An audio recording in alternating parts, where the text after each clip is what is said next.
go ahead and open up Photoshop. You can look in your Finder and type in Photoshop, or it might be down at the bottom of your screen already. You know, the Finder is the double face on the left-hand side of the lower part of the screen on the Mac. For me, I'm just going to type Photoshop here like it's my Finder. But for you guys, it's a little different because you're on the Macs. Here comes Photoshop. So when you open up Photoshop, you'll see this thing. You can open up recent file if you've already been working on something. You can create a new file if you want to do that. And that'll give you options like this, different custom layouts, different sizes of images. You can choose like standard photo sizes, standard print sizes. And over here, you can adjust those sizes and resolution. There's no need to know about that stuff just yet. We're just still getting started on all these things, so I just want you guys to get exposed to Photoshop. So I'm going to go ahead and close that. We're just going to open up a picture. So File, Open. So here we are in the Photoshop lesson. What I would suggest is that you follow through the lesson with these images that I'll provide for you. And then you can finish the assignment using your own images later. That way you'll be able to see exactly what's happening and make the adjustments exactly like I am.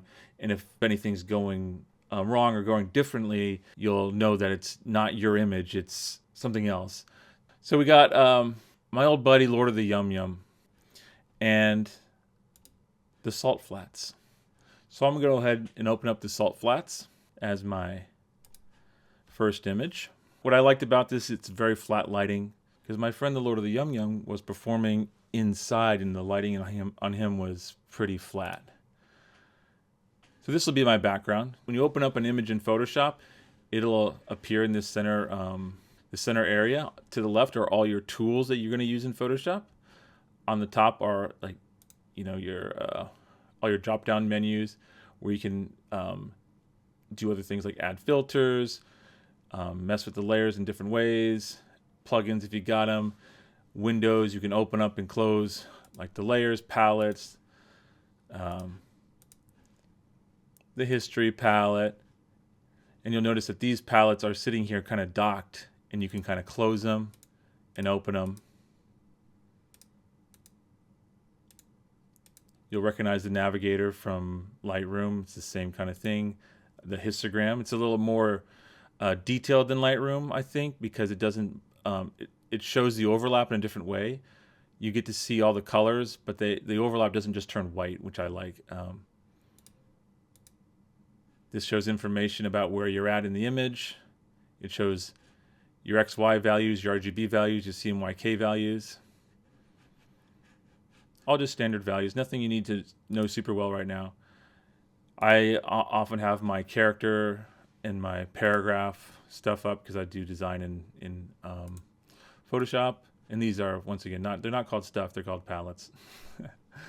Over here you have, like I said, your layers palette, your channels palette, your paths palette. If these aren't open, you can find them under the windows at the top of the screen. Paths aren't in here yet, but we'll see some paths later. Channels, every image you bring in has channels. Remember when we looked up here and we saw our info and we saw the RGB values? These are where they come from. The red channel, the green channel, the blue channel. So layers is where you're really going to be doing a lot of your actions in Photoshop. And it's the power of layers that makes Photoshop so broad in its use. So we're going to get into it. And we'll cover all these tools as we use them. We're not going to go over every single one, but I will touch on most of them.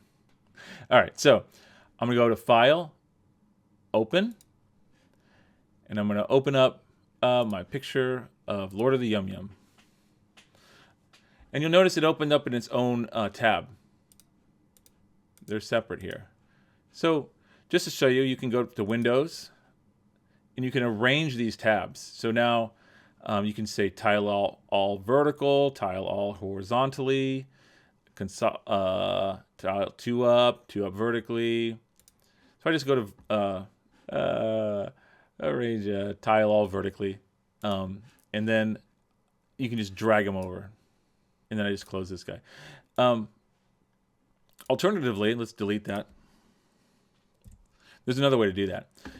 You can go to File, Place Embedded, or Place Linked. Place Embedded will place him right in the file we're working in, and that is just a much quicker way to work, isn't it? So then you hit Enter, and he's placed. The only difference between File, Placed Embedded, and Placed Linked is that Embedded actually takes this picture information and puts it in the Photoshop file. Placed Linked actually kind of works like Lightroom does, and it just points at the file. So as long as it's in the same spot and it's sitting in the same folder, it'll always know where it is. But if you moved either the Photoshop file, or the image it's pointing to, it might lose it and you'd have to relink it. It's a way to work if you just want to save some space and stuff. But I think most people I know work with everything embedded, and that's what we're doing here. Oh, went crazy. So that's an accident. Command Z to undo it. Okay, so we got old Lord of the Yum Yum in here. The problem with old Lord of the Yum Yum is he's got all this stuff going on around him. We got to get rid of it, right? So there's lots of ways to do that in Photoshop. You can use a rectangular selection to grab things and cut them out. You can just say delete. Oh, wait. So I brought him in as a smart object, and I'll just use that to show you one thing. So I don't want him to be a smart object. Smart objects are, they're powerful things, and we will make a smart object later. But right now I just want him to be a regular old layer. And so I'm going to click on him, and I'm going to say rasterize layer. Rasterize layer means that it takes that information and flattens it down into a single layer. So now that we've rasterized this image, we can work on it as we want to. I was going to show you how you can select different parts of this image. You can use this clunky tool, this square, and try to select parts of him, and it's not a good idea, right? If you deleted that, it's just going to make a square. Command Z to undo that. You want to be really nuanced with this guy, and that's why I'm using a person and not just an object. We're throwing you in the deep water really quickly, and that's because Photoshop is so powerful now that it's very easy to work on images like this. I'm going to show you another tool that you could use to select him, the lasso tool. When I was learning Photoshop, this is kind of how we would do it. We would grab the lasso tool, and there's a magnetic version. So what I'm doing is I am long clicking on these, and that gives me the different options. And once you've chosen one, L will always bring up the lasso in the version that you've been using. V will return you to your standard tool, this move tool, and back to L. So the magnetic tool looks for contrast, and as you you click and then you follow along, and you see this little line that gets drawn. And this was how we did it back in the day. You can see it is a way to do it, and it will work. It can get screwed up when you get into parts that are less contrasty, but it's doing a pretty good job here. You can start to see things like these corners. You need to make a click, a solid click, in order to force it to stick to a spot. But otherwise, I'm just dragging along, staying very close to the edge. If you get away from the edge, it won't work. And now you can start to see it's having trouble with the pants down here on the blue, although it's still doing a remarkable job. I thought it would mess up a lot faster. So I'm just kind of zipping through this guy. It's gonna not like his shoes, I can tell already. And I tend to leave mistakes behind, so I fix them later. We'll just go ahead and do a sloppy job here really fast. What it's gonna have trouble with is the hair.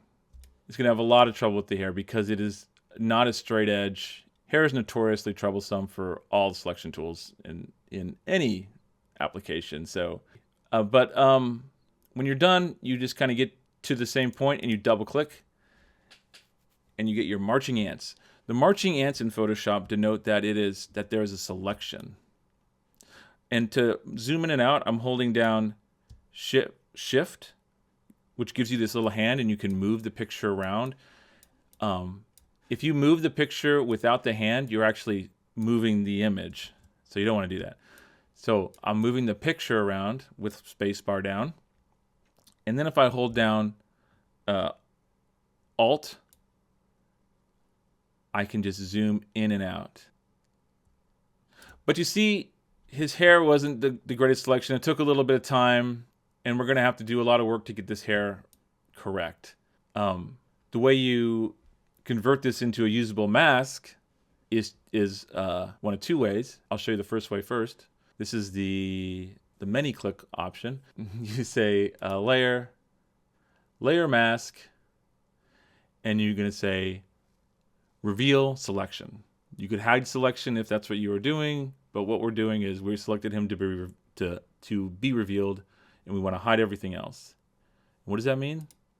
It means this. Once you click that, everything else disappears except for Lord of the Yum Yum. You can see these little shaky lines on his pants. But is it the worst? That's usually what I would start with back in the day. And you could totally start with that right now. It is not a bad selection to start with. But I'm going to go ahead and copy this by dragging the whole layer down to the plus, and you get a whole new version of it. And then I'm going to click on this eye and turn off one of them because I don't want to see him. I'm going to label this guy lasso selection just so we remember. And on here, I'm going to get rid of the mask. I'm going to click on the mask in the layers palette on the new layer, and I'm going to hit delete. So that gets rid of it. Now we can see the whole image again. And that's what's so powerful about masks, is they're non-destructive. You can make a mask, you can delete things from the image, and then you can get them back just by removing the mask, or you'll see in a minute how you do it with keeping the mask. You might have already guessed it if you look at this, the icon on the mask and how it works. So, what's a different way of doing this? Why did I say that it's fast and easy in Photoshop? Because it is. The way to select a subject now is, I guess you could take your magic wand. This is another version of, you can kind of drag it around and start selecting bits of him. And this does work pretty well for some things, but there's an even better way. It's right up here. Select subject. When you click this, Photoshop will try to decide what is the main subject of your photograph, and it'll create the selection just around that object, person, whatever it may be, whatever Photoshop decides. Now, when you look up here, you have a little drop-down menu next to it. You can say device, which means that all the calculations for this will be done on your computer. Or you can say cloud. And that means it will take this image and it will upload it to Adobe servers and use Adobe's computers to think about it. And it will make a better selection usually, but you do have to upload it. It takes a little bit more time, and you might not want to upload your picture. It might be a picture you want to make sure stays safe and stays on your computer. So if you don't, usually device is just selected automatically. That's what I usually do. We're going to see what they both do.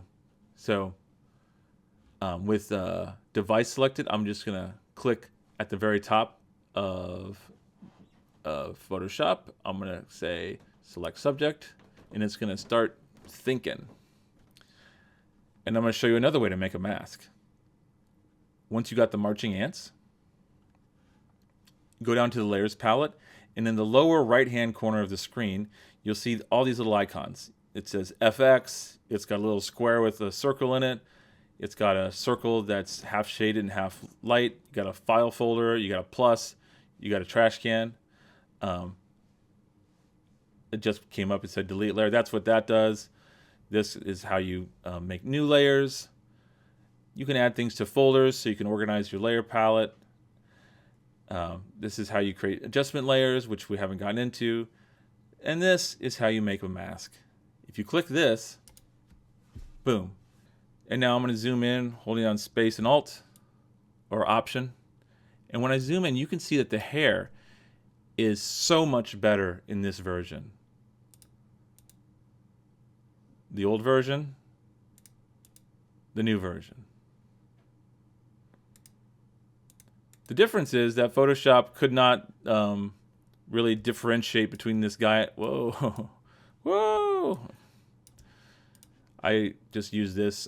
I select my my square selection, and I just click outside of my selection in order to get rid of accidental selections like that. I don't know why my computer does that. I hope it doesn't do it to you. So you can see that it didn't differentiate between this person in the background and Lord of the Yum Yum. So we're going to have to deal with that. But otherwise, the selection looks pretty good. Now, a big difference is that you can see here on these pants, there's a lot of like jaggedness, because it's kind of selecting almost too finely and around the noise and stuff. So you end up with a little bit of a messiness. So let's go ahead and delete this mask by selecting the mask on this layer and then hitting delete. And we're going to go ahead and staying on the same layer, we're going to say with our magic wand tool selected over here on the left-hand side, it's the fourth tool down, you get all the selection options. And we're going to go to select subject, but we're going to do the drop down next to it, and we're going to click on cloud. So now we have cloud, which is going to give us more detailed results. And now I'm going to say select subject. So it's going to upload to Adobe server, and it's going to think a little bit harder about it, and we're going to see what it does with that. So spacebar and option to zoom out, just spacebar to drag around. We can see that the marching ants are here, and you can see it's done. It's selected him, and it selected this guy in the background. It thinks that he's pretty important to the picture, I guess. So we can just get rid of him real quick if you go over to the side tool panel, and you select the rectangular marquee tool. I don't know why my Photoshop reverted to having all these things on. I need to turn them off. They're annoying. If you hold down Alt or Option, you will see a minus sign appear next to your crosshairs. If you hold down Shift, you will see a plus sign appear next to your crosshairs. What do you think that means? Well, when you click and drag, if you have the plus sign next to your crosshairs, it'll actually add to the selection. So now we have a big square selected, which is not what we really wanted. If you hold down Option, which is Alt, which is Option on the Mac, and drag it out, you will see that it gets rid of the selection. So Option removes selection, and Shift adds to the selection, and that's true of all these tools. So now that we've done that, we can also do the same thing under here. We can so we can go in and grab our magnetic lasso tool here. So we're going to hold down our Option key with our magnetic lasso, and we're going to draw out here the same way we did when we traced him out. And then we're going to click to finish it out. Oops. I clicked one too many times and that deleted the whole thing, but I just Command Z to get my thing back, to get all my selection back. So there you go. Using Option and the lasso tool, I was able to remove that leg from behind. So let's spacebar Option and zoom out a little bit. I'm looking for anything else that's selected that I don't want to be selected. It looks like we have this bag of stuff down here. And so I'm going to get rid of the magnetic tool because it's not the one we want. And I'm just going to use the good old lasso tool. So I selected the lasso tool because it's a freeform drawing tool for a selection. I'm going to hold down the Option key, get that minus next to my lasso, and then I just click and I drag as I am moving the cursor, and it will draw out a selection that will subtract from the selection. So there you go. Now we have just Lord of the Yum Yum selected. We used Adobe's select object. We uploaded this to the cloud, and so let's see if it does a better job than before. It should at least do as good a job.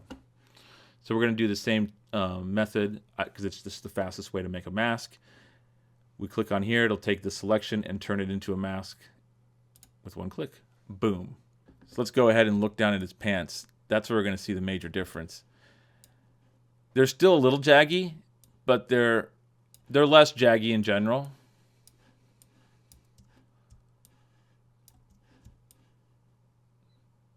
His hair is there.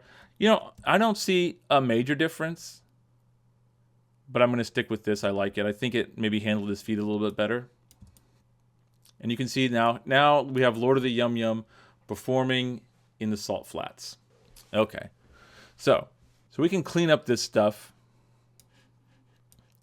in a couple of ways. And I'm going to go ahead and show you one way real fast. We saw that if you just deleted this mask, I just deleted it, it brings everything back. I'm going to Command Z to bring that back.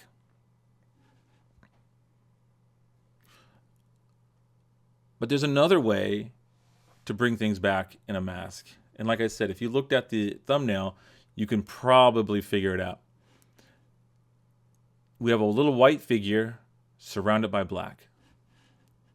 The secret to masks in Photoshop is that everything painted black will disappear. Everything painted white will stay. And let's go ahead and select the brush tool by hitting B. At the very top of the of Photoshop, you have this right underneath all of the menu items. You have this tool options, and for the brush you have the modes, which are different blending modes. We won't get into that today. You have opacity, which is what we want to look at. Opacity you can set to any level, from 0 to 100. Well, from 1 to 100. You set this right at 50, it's going to paint gray and only slightly remove things. So now it's halfway removed. I'm going to Command Z to get rid of that. If you set it to 100% while it's on black, it's going to erase things. And this is just me clicking and dragging. But if you set it to white and click and drag, it will bring things back. So you paint with black to remove, you paint with white to bring things back. So now we're going to clean up these pants using that technique. And I'm just going to go through it pretty quick. But another thing you want to do is in your brush, when you saw me paint these back in, the edge is pretty soft of this paintbrush. We don't want it to be that soft because it doesn't look realistic. Command Z to get rid of those things. You can change that by right-clicking anywhere on the screen while you have the brush selected, and then adjust your hardness. So your hardness set to 0 means it's going to be fully diffused as much as possible, so you get that really soft edge. If you set it to 100%, it's going to have the hardest edge it can. Command Z, right-click. So I'm going to set it down to about 70%. This is what I find kind of is a good starting point for a lot of times when I'm making masks. And I'm going to use black to cut out some of this chatter. And so just clicking and dragging near the pant leg. Going to cut it down.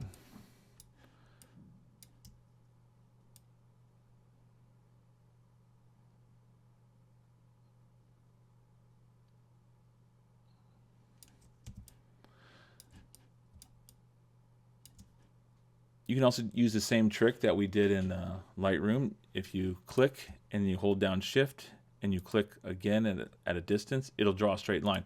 So when you find kind of areas that seems kind of straight, you can just do them really fast. And I think that really helps speed up the flow. It also means that you don't have to, I'm going to set my hardness to a little bit higher. It means you don't have to try to wield your mouse like a pencil, which can be really hard. Just sort of find the flat areas. You know, we all know if we zoom in tight enough on something that's a little bit curved, there's always a flatness that we can sort of find. The goal is to make it feel smooth, like a real pant leg. And you can change the size of your brush holding the bracket keys just like in Lightroom.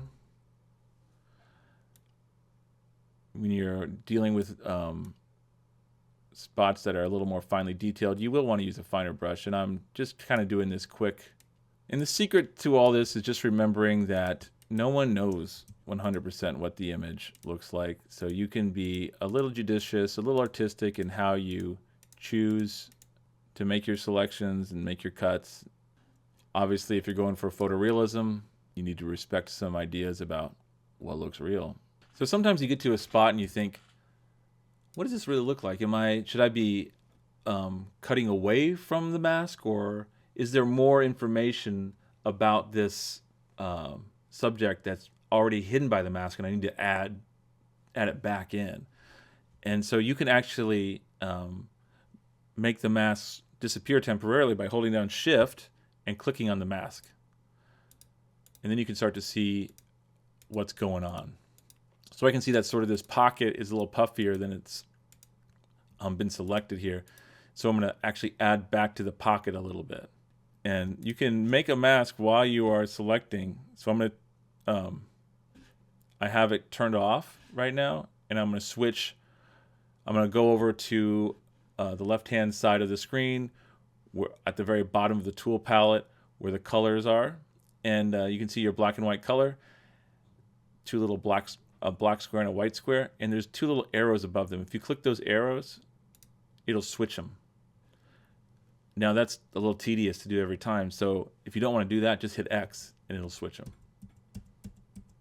So you can swap quickly with X between white and black when you're doing brush work.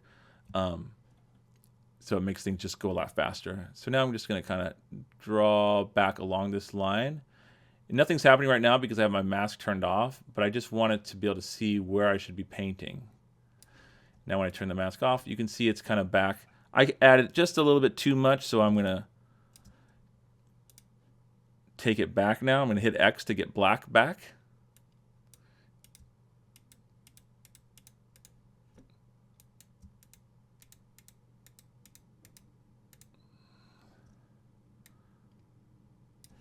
It's a bit of an art to know how much to take away and how much to leave in. So don't be too concerned if it's not working out perfect. I just want you guys to become familiar with the tools and sort of know which tools will get the job done. Just a little bit more here. Oops.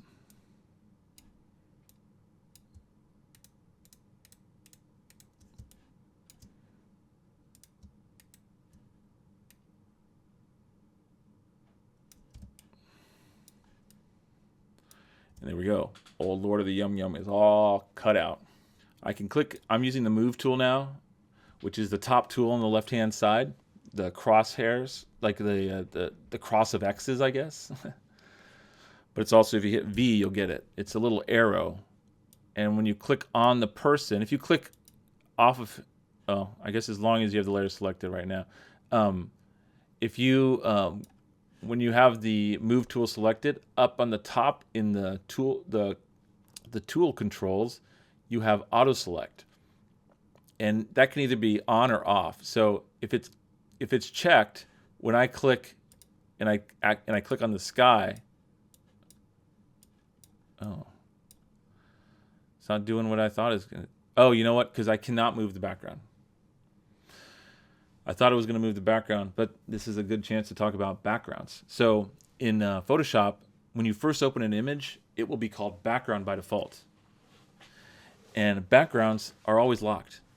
You can see over here on the right-hand side of the layer palette, it has a little lock icon. And that says it's not going to move. It has to stay there. You can't actually do anything to it. What's great is you can lock any layer you want. Now that I've locked him, he won't move either. But once I unlock my layer, my background layer by clicking on the icon, you can see it turns to layer 0. It's just a functionality of Photoshop. It's just how it's always been. So background layers are automatically locked when they first come in. If you flatten an image completely, it'll turn into a background layer and be locked again. But in order to move a background layer, you have to unlock it and turn it to a layer 0. And now, with this auto select checked in the move tool, when I click on the background, it moves the layer because it's automatically selecting what I'm clicking.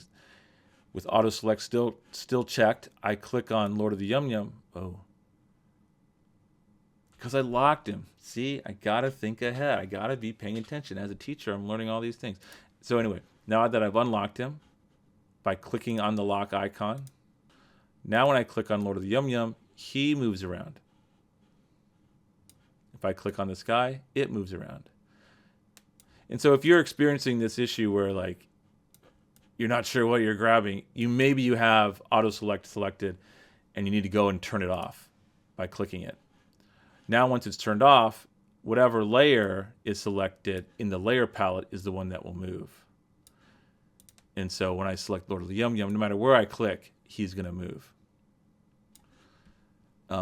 Since I don't want my layer to move, it is a good idea to just lock it. That's what you should do to anything you don't want to have any effect on. Because once you start adding lots of layers into Photoshop, it can get pretty crazy, and you might grab the wrong layer, move it, shift it in a little way, and you might not even realize it, especially if it's hidden. So we have Lord of the Yum Yum. We're going to, see, it's telling me I can't move it.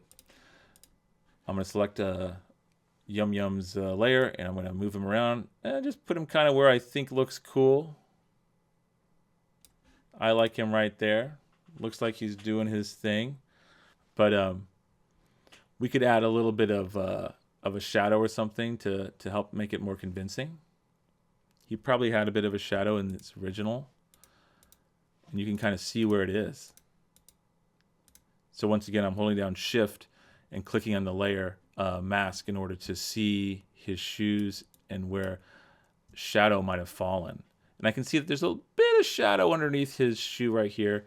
And I'm just going to recreate that by clicking on my brush tool, or I can hit the B on the keyboard and it'll bring up my brush.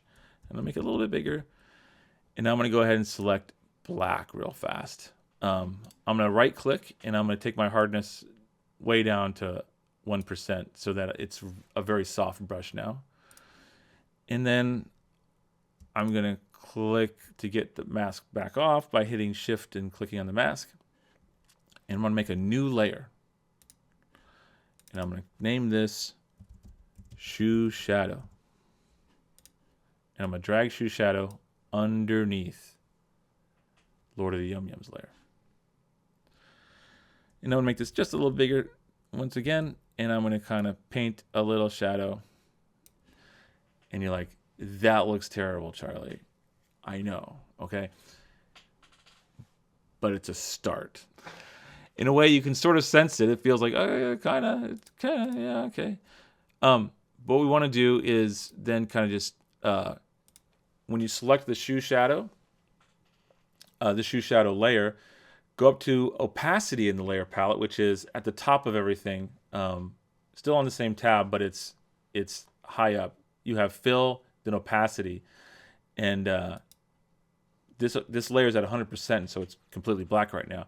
When I start to bring this down, you'll see that it starts to look a little bit more and more like a shadow.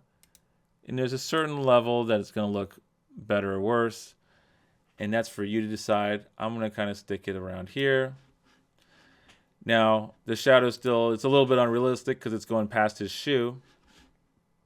And I could do a couple things. I could make a mask and kind of take that out, or I could just kind of grab my move tool and using my arrow keys, nudge it behind his shoe a little bit. And now he has a shadow, and suddenly that starts to place him so much more in the image. I don't think his other shoe really had a shadow going on. Whoa.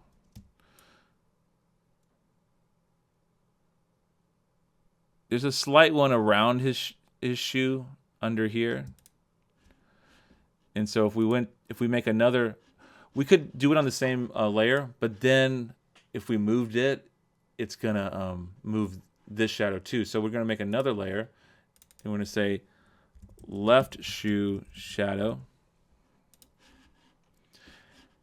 And we're just gonna do a little tiny bit of shadow work.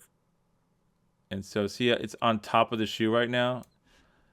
And I'm gonna, whoa, it made a new layer because I did not put it in there. So I need to click on the left shadow shoe, and I'm going to now paint on this with black, and then drag it under the layer. And you can start to see the shadows there now.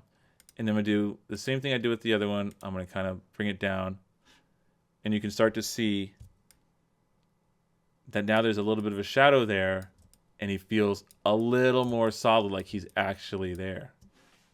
It's a little tiny tricks like that that add to the realism. Lighting is very subtle, and maybe you don't agree that it looks real, but I think it looks pretty good. So what I want to do is show you a more challenging version of this, because he sort of just fits right into this because of the lighting and all that. He's a little bit dark on the face, and you could adjust that in a couple ways. So let me show you how to do that. The quick and dirty way to do this is to grab your dodge and burn tool. Dodging and burning come from old school chemical photography. They work just like the brush tool. You can use the square brackets to make it bigger or smaller, or right click and make the size bigger and the hardness. So I like to set my soft, so I set my hardness really low so it's soft, and then my size to be fairly decent, not too big, but it's all dependent on what you're doing. So I'm gonna use my dodge tool, which means I'm gonna make something lighter. Dodge, you can see it's showing you how it works. Dodge comes from when you used to use an enlarger and print your images using light, you would actually block the light. And so if you blocked the light, it would make the image brighter, which is counterintuitive because it's a negative process. So if I use my dodge tool and I have his image selected, you can see that at the top where the tool options are for dodge, it has range, midtones, exposure 16%. Let's go ahead and set this up to like half. And then when I click and drag across him, you can see that he starts to get bright. It is really only affecting these midtones, leaving the shadows kind of untouched. So I'm going to take it back. I'm going to Command Z it. And I'm going to just drag this down to maybe 22%. And I'm going to lighten it just a little bit, so it's not too heavy-handed. But now he looks a little bit more like he's there. It's a quick and dirty way to do that. There's other ways you could do it, but that's the way we're doing it right now. So using the salt flats is great because it's such a broad, evenly lit place. And also this is a very clean image. And if you zoom in, you sort of see like the image that Lord of the Yum Yum is, and the image that that the salt flats is they match in their texture. Every photograph has a texture, and we call that texture grain. And these grain structures are fairly similar. They could be from the same picture, which is what you want. But what if we had a different grain structure? So I'm going to go ahead and say File at the very top left-hand corner of Photoshop. And I'm going to go ahead, Place Embedded. And now I'm going to grab this image, which comes from a film shot. And instantly you can see that it's a lot rougher. I'm going to zoom out just because I want to make sure I'm placing it right. If you hold down Shift and drag these corners, it will maintain the aspect ratio of the image. If you don't hold down Shift and drag these corners, it will not respect the aspect ratio, and it will change the shape of things. So like if you had a circle in here, it would become an ellipse, which is not what you want to do. So I'm going to hit Command Z to undo that. And I'm going to hold down Shift while I drag these corners so that I am making the image fit the screen and fit behind him without any distortion. So what's great about this is you can see that I have maintained all of the work I did before. So this is showing you how powerful layers are. I do not have to redo anything that I did cutting Lord of the Yum Yum out or adding the shadows. I just dropped a new layer in, and he really does kind of feel like he's there already. What I'm using this for is to show you that he looks a little too clean. His grain structure and the type of image this is, it doesn't feel like they're from the same picture. He feels like he is from a different place. His texture is wrong. So the first thing to do is make sure that all the shapes are cut out correctly for your masking. Then you want to check the lighting, whether it looks like it's coming from the right angles, and then you want to, and whether it's the same quality of lighting, and then you want to check whether the texture of the image and the colors of the images are matching. So this is, the texture is a little bit wrong. So I'm going to show you how I would deal with this texture. I like to do things non-destructively. So this scan looks like it's kind of been muddied and a little bit, I would say it looks kind of like it was degraded and blurred and then sharpened too much. What does that mean? So let's degrade and blur and sharpen too much Lord of the Yum Yum. I'm gonna go ahead and get rid of this lasso selection because I don't need it anymore. And I'm gonna copy Lord of the Yum Yum once. And do that because I don't want to mess anything up. And an even better way to do this would be to take these layers that I've already worked on and put them in a folder. Now they're in a group, and I can call this Lord of the Yum Yum. And when I copied him, I only really copied Lord of the Yum Yum. I didn't copy the shadows, so I'm going to delete that, and I'm going to copy that whole group. Now you'll see that when I it looked too weird because it was doubled up. Now you'll see that they both have shadows. So if you hit Control-0, you'll fit things to the screen. Okay, so I have these two copies. I'm going to hide one of them just so I don't lose him, don't mess him up. And guess what I'm going to do? I'm going to lock him so I can't actually do anything to him. But he's behind this, all the layers of the background, so he's essentially hidden, even if his eye is on. You can't see him. So this Lord of the Yum Yum, what am I going to do to him? The first thing I want to do is take this folder, and what did I do to Lord of the Yum Yum before? I rasterized him. I want to rasterize this image. I want to flatten everything down because I want to affect everything the same. The shadows I made and him. And I've already cut him out, so I'm not worried about the mask anymore. So plus I have the mask saved down in this other layer. So I'm going to say merge group. It's the same thing as rasterizing, but for some reason it doesn't let you just rasterize it. I don't know. You have to merge the group. But you end up with a layer with all the elements on it. See the shadows? They're all there. And now I can affect all of these in order to make it look like the same texture as this image. And so when I said it was a degraded image, it's not super sharp. It looks a little bit kind of nasty. It looks a little, even though it's film, it kind of looks digital to me. So we're going to take Lord of the Yum Yum and we're going to kind of take away some of his detail with a real quick filter called Dust and Scratches. If you go to Filter at the very top of the window, down, and with the drop-down menu, go down to Noise and go to Dust and Scratches. Click on that. Dust and Scratches was designed for when you scanned images back in the day. You can still scan images, but you don't do it too often. It would find small little pieces of dust and kind of blur them out. And it does that by reducing detail. So you can actually use it to just kind of reduce detail in things. And so I'm going to take it and leave it on its really low setting of radius of 1, threshold of 2. And I'm going to probably use that, but I'm going to show you how this works. if you click this radius up, it starts to affect more pixels around it. So you could kind of blur him almost all the way out. And the preview is turned on so we see exactly what's happening. Yeah, so this is going to work well with what we're doing. So I have two. You can see the threshold tells you like what part of the image it's working on. Dust and Scratches is a very subtle tool. We'll just go with that for now. Okay, so that sort of brings him down, blurs him a little bit. If we want to even a little more blur that is sort of all over and even, we can say filter, blur, Gaussian blur.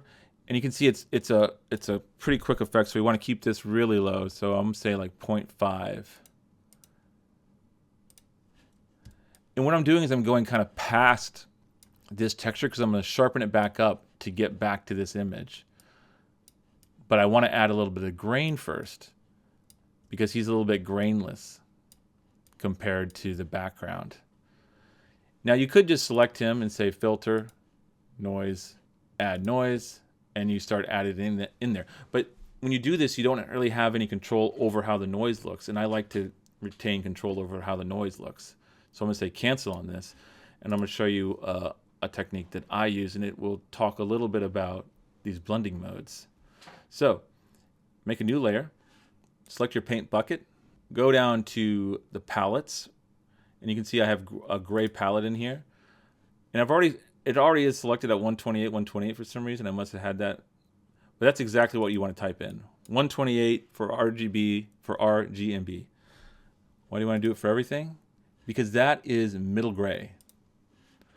Then with the paint bucket selected and the tolerance in the tools selected to 255, if you click, boom, you just turned your whole picture gray, middle gray, exactly middle gray. And why is it important for it to be exactly middle gray? Because when you set the blending mode of this layer, which is if you go up on the layer palette to where it says normal and you click on the little caret, you'll see all your blending mode options. And when you go down to overlay, you'll realize it'll kind of turn that layer off. I'm going to name this gray. Gray noise.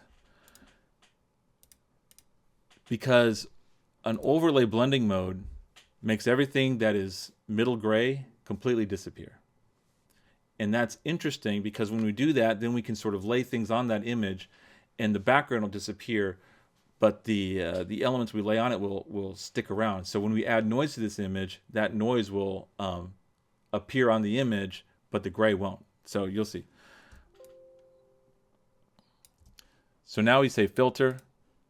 With the gray noise selected, we go up to filter, noise, add noise. And we want to add a healthy dose of noise. So I think like that's a little too much. And you notice that it's actually applying it to the whole image, not just the layer we want to work on. So I'm going to say cancel this. And I'm going to show you another trick.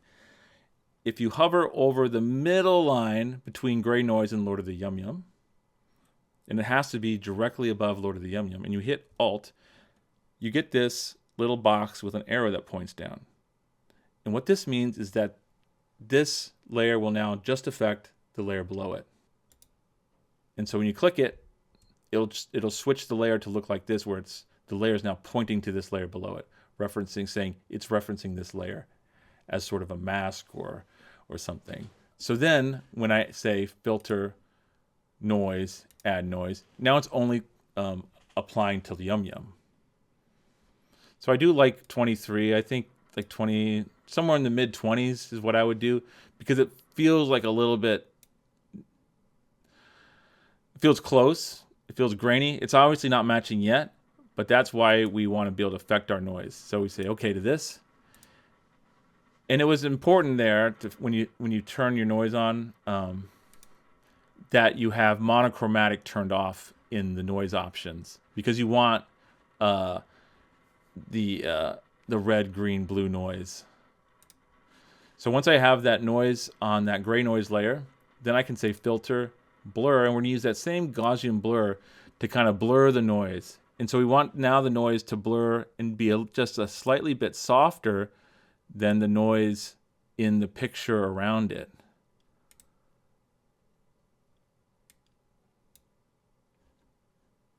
Okay. And then we go up to filter, sharpen. You have all these options to sharpen, but we'll just say sharpen more. And you can see it sort of starts to get into that same realm. You might have gone a little bit too far. So I'm going to say filter, sharp, blur. Actually, let's take it back. Control Z, filter, sharpen, and just do sharpen. So now you can see when you zoom in, his texture sort of matches the background texture a lot more. It's not perfect. We kind of maybe overdid it a little bit.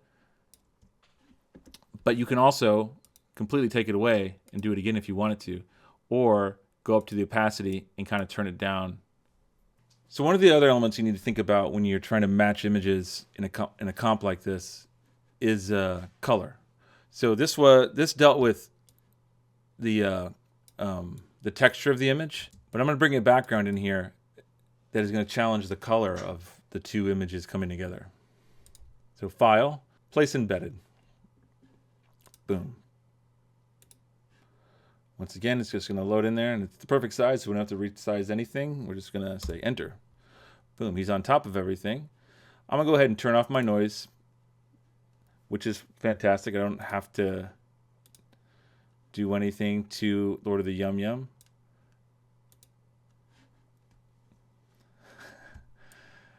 So instantly you see he's a little too big, but you can see the shadow still holds up. So the first thing we want to do is kind of resize him to get him to the correct sort of size that we would want him to be in, like human size.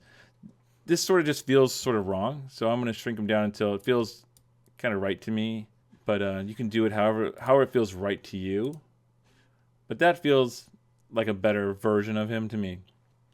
So yeah, the first thing to notice is that he's wildly differently colored than this background. So he doesn't really feel like he's sitting in here.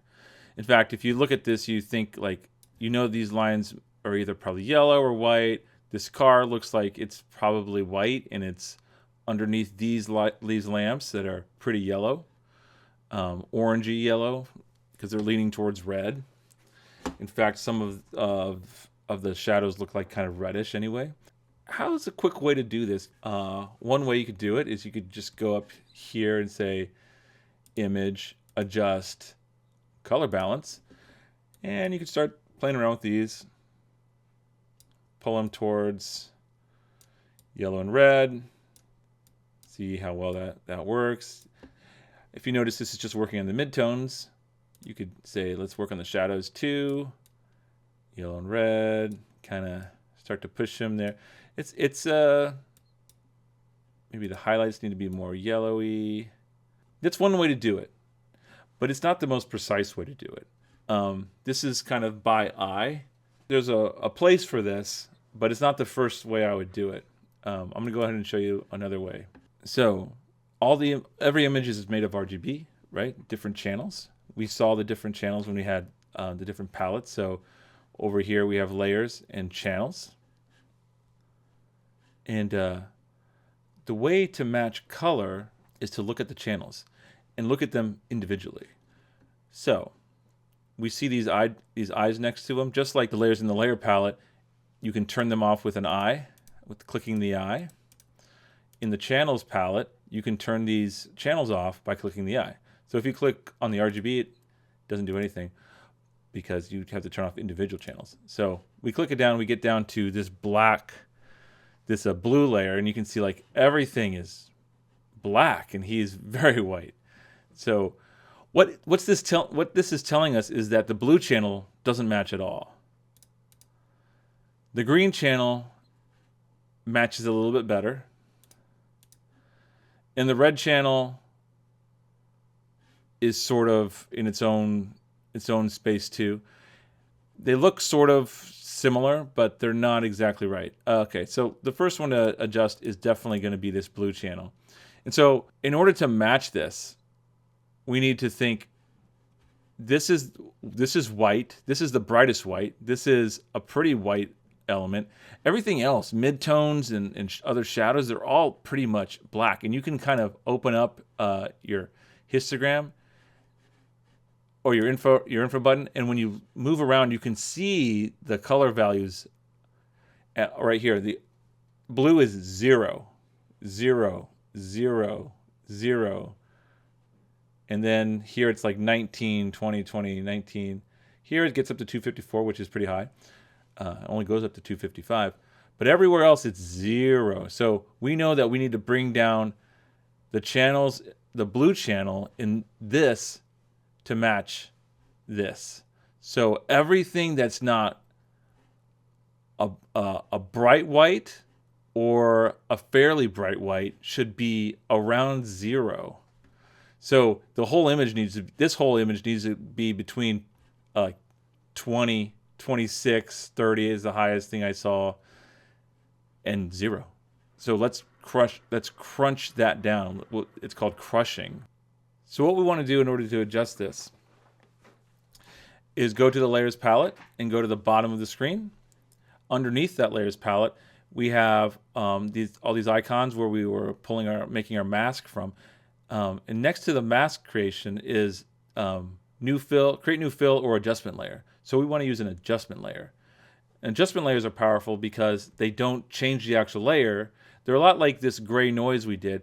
There's something you can put in. They're going to show up as an extra layer, and then you can turn them on or off. So they're non-destructive. So I'm going to click on that, and I'm going to choose levels. And I'm going to drag it down so it's just on top of Lord of the Yum Yum. And I'm going to do the same trick where I hold down Alt and I hover between Lord of the Yum Yum and levels 1. And then you get that icon that points down. And that way you know that this levels is only going to adjust Lord of the Yum Yum, that layer. So you can see that it only affects Lord of the Yum Yum's layer. I'm moving this up and down. This is the midtones of the levels. I'm going to go ahead and set this back to 1. What you see here is basically the histogram, but it's only showing it like as a luminance value all added together. But you have access to each of the channels. Right here it's showing RGB, but if you go to red, it'll show you the red channel. You can see that it matches over here on the histogram. If you go to green, you can see that it matches the green over here. And if you go to blue, you can see it matches the blue. And the blue, just like we were looking at, it's almost non-existent. It's all pushed over to the left, which is the shadow side. You can tell the shadows over here, the highlights over here. 0 would be black. 255 is going to be bright white. So let's go back to channels. Let's turn it back down to the blue, and we'll go back to our layer, and we're going to crush Lord of the Yum Yum down to match. Oh, sorry, wrong way. We grab him, we pull this down, and we want to make sure that we're only really having, like, his shoes are white is what I keep thinking. The great thing is we can change it later, so we're not like locked into anything. So we can kind of mess around with it a little bit. But see how now we're sort of matching this to this crazy this channel. It looks more like it appropriately fits in this black and white image. And we can jump back to the channels, turn everything back on, and see where he is. Because we turned down the blue channel, he's starting to get more yellow. So as you take away green, you leave red and blue, it'll turn more magenta. Just a little bit of color theory.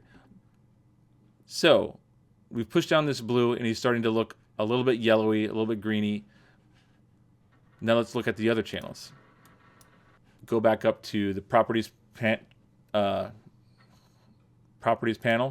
and we want to make sure that we're still in the levels, and we're going to change from the blue channel in the properties to what channel are we looking at? I think we're looking at so we switch it to the red. And if you look at this, there's not a lot of true black except for here in the car, which is very, very black. And so these trees have a lot less contrast to them. And so I'm going to kind of match him to that, because his hair in the darkest parts might be black like that, but his body is less. His shadows should not be as deeply black except for maybe the blackest parts of him. And even he's near this light, so maybe his face is going to burn out a little bit. And then we're going to go ahead and check it. See, he's starting to feel more like he's part of that image. He's starting to feel more like he's a little bit yellow, a little bit red in the right ways. If you look at his shoes, they are starting to take on this color. I would say that he's a little bit green right now. So we're going to look in the green channel and change and adjust that a little bit by eye. So we can look at this. We know that he's not matching perfectly yet. His shoes seem a little bit bright. Oh, that's the red channel. So we're going to switch this to the green channel.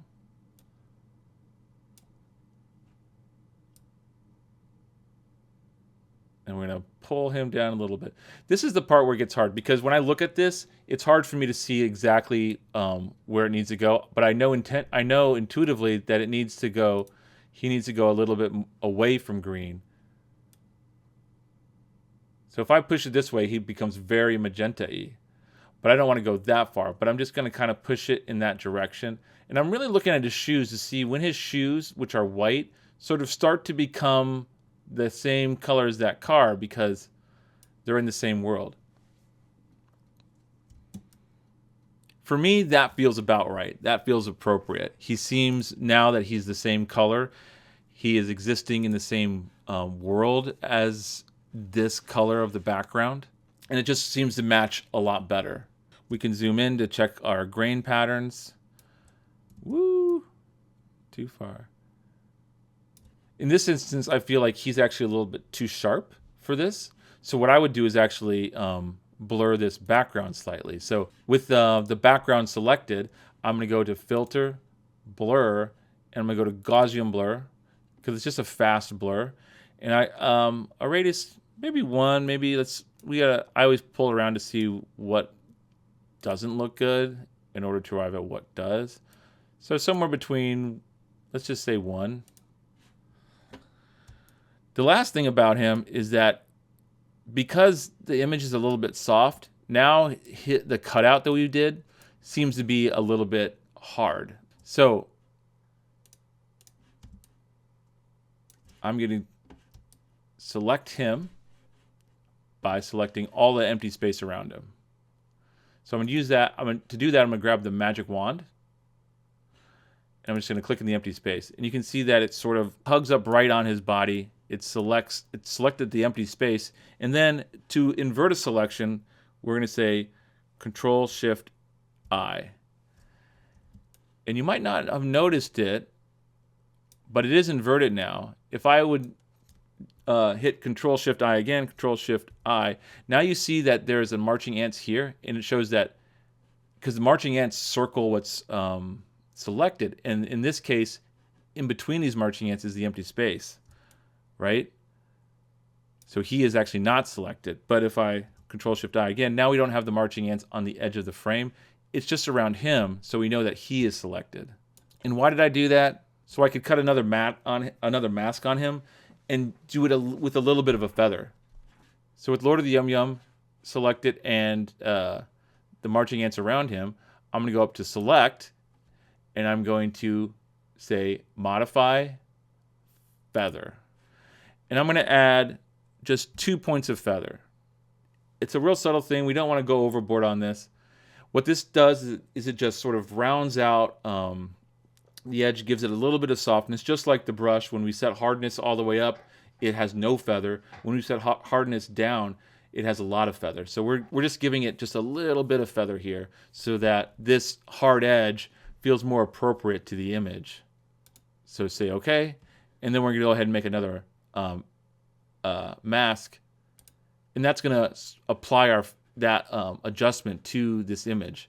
And now when we pull them up, well, I turned off the level, so turn the levels back on. Now he feels more like he's in there. His edge feels more appropriate to the edge in the other edges in the image. So the last thing we want to do is talk a little bit about text. So I'm going to grab the text tool, And it's pretty basic. If you've ever used text tools in any other program, you'll get the text tool pretty quick. I'm going to write. It is not big enough. At the top where the tool options are, you can change the font size. I made it smaller.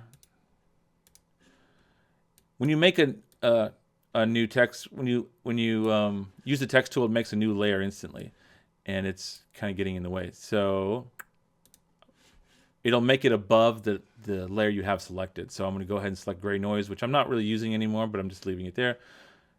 Now I click. Lorem ipsum is just a graphic design thing. They throw these words in there just to have something in there.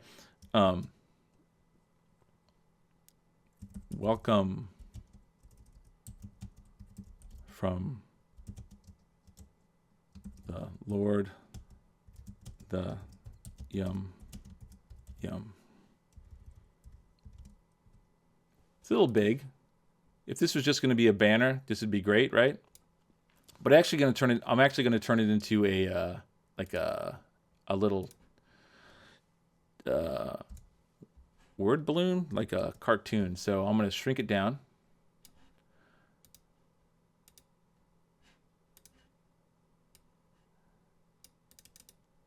And I'm going to change the font by going up to, with the tool, with the words selected, which I just double clicked the words.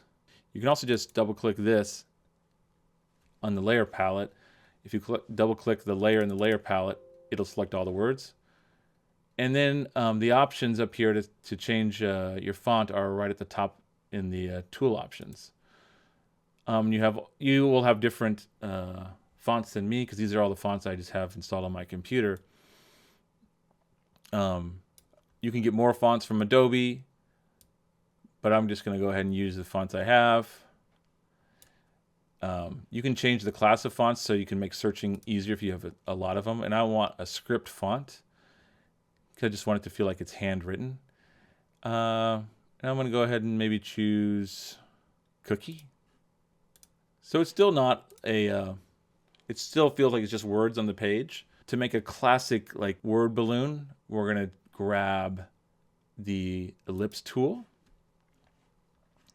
The Ellipse tool will take on whatever color we have selected in our palette. So we're going to switch our palette down here on the left-hand side below the tools. We're going to switch it back to white by clicking the double black and white little squares. No matter what you have the color set to, if you click on these little squares, it changes it right back to black and white.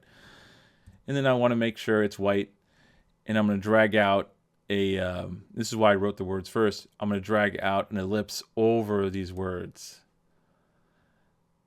And so I want it to line up with the words better, so I'm going to hold down space, and then I can move the ellipse. If I hold down shift, it turns it into a circle. But I want it to be an ellipse, so I'm going to not hold down shift, hold down space to move the ellipse, and then let go. And you can see it makes a layer ellipse, and it's right on top of the text layer, so I'm going to drag it underneath. I think it has a an edge. So if you select the ellipse again, and you see the properties in the properties panel, which should be right over your layers panel, but if it's not, you're going to have to go to window and go down to properties and turn it on. In the properties panel, you'll see the transform, which is the size of the shape, and the appearance. And you can see that it has a fill, which is white, and it has a stroke. The stroke is the edge of the circle of the ellipse or the shape, and it has a 1 pixel size stroke, and I want it to just have none. You can set it to 0, or you can click on the stroke icon and then select this, which is no color. Okay, so now that I have that selected, it doesn't 100% feel like a text balloon to me yet. You need that little spiky thing that comes out of his mouth, right? The way we're going to add that is with our pen tool. So just for the sake of this tutorial, there's easier ways to do this, because you really could just grab the pen and draw the shape here. and it works. But say you wanted this shape and the ellipse to be in the same layer. We're going to hold down Command and click on the edge of the ellipse, and you should get these little lines. These are handles for the Bezier curves. You can also grab these and change the shape of your, and you see it says this operation will turn a live shape into a regular path. If you said yes, it starts to become funky. Shapes are really just paths, and you can do all the things you can do with a path to a shape. And one of the things you can do is add to it.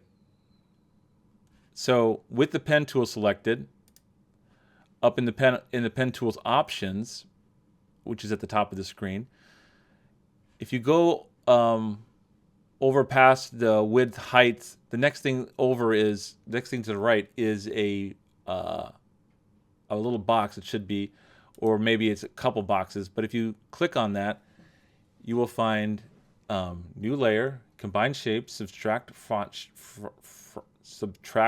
shape, intersect shape areas, and exclude overlapping shapes. So what these do, they take the new shape that you're making and interact it with the other shape that you're drawing over.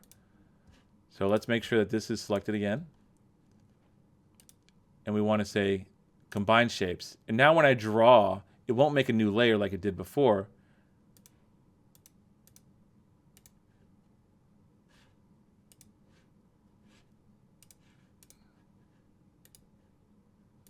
It'll add to it. So the shape is still there, and you can select it individually. I can move it around, but they are on the same layer. And that can be important for things that we're not going to get into right now, but it's important to know how shapes work. So once you get to the image that you want, I go to File, Export. Export as.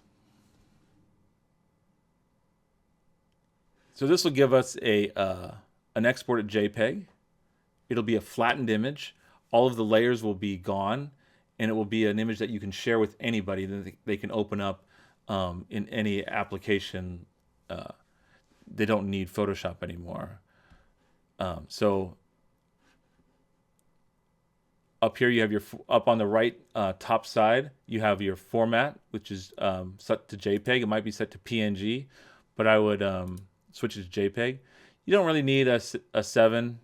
I think anywhere 5 or 6 is good enough.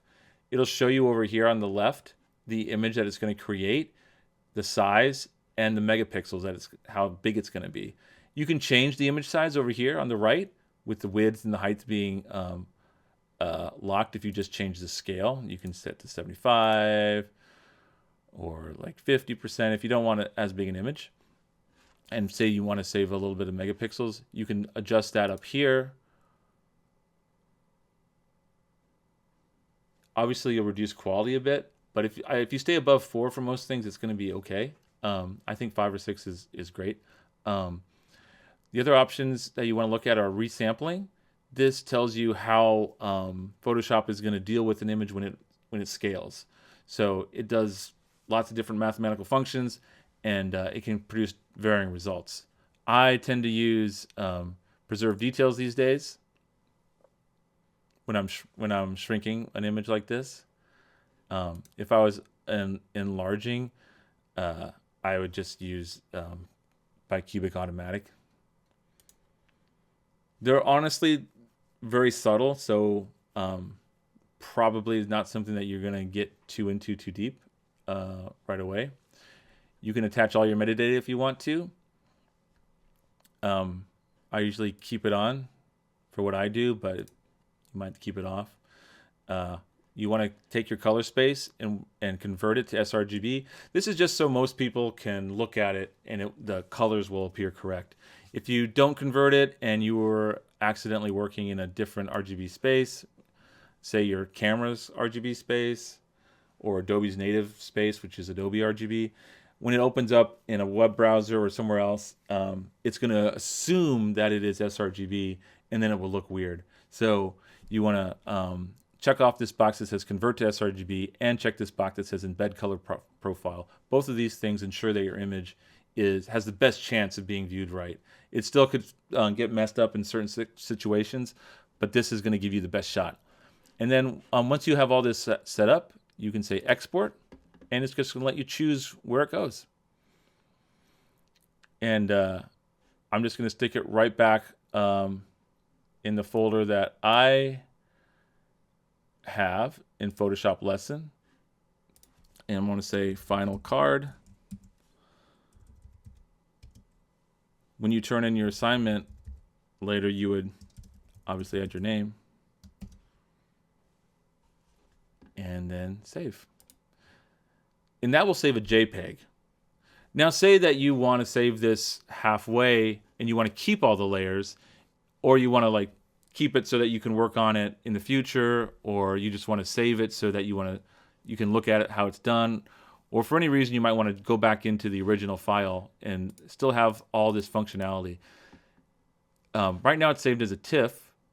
You can save it either as a TIFF, which will save all this functionality, or as a Photoshop file, which is a PSD. And I would recommend that we just stay with PSDs right now. So in order to save all this functionality, I just go to File, Save As, and Photoshop PSD. And that'll save us a version of this that has all the layers still in the file, and all this functionality. If you just open it up, it's going to look exactly like this. And hit save. It will ask you to make sure that you have maximum compatibility on. This just makes a slightly bigger file so that if you have other versions of Photoshop, you can still open them.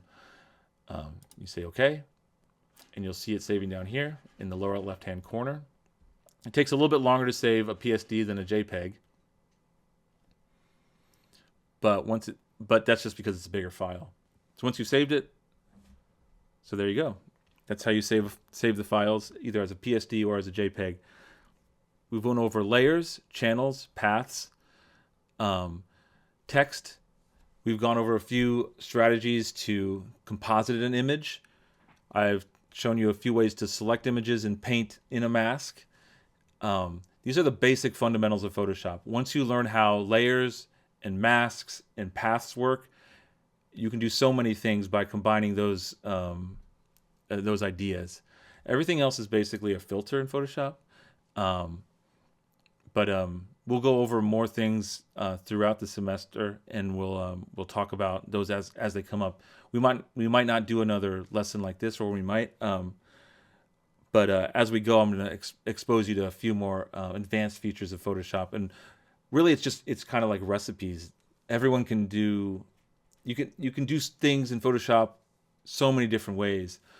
So if you figure out a better way to do something after I show it to you, share it with me. I'd love to know. But Photoshop is a kitchen. You go into it and you make your meal. You make it how you want to, and I'm just showing you the ingredients. So, all right, thanks.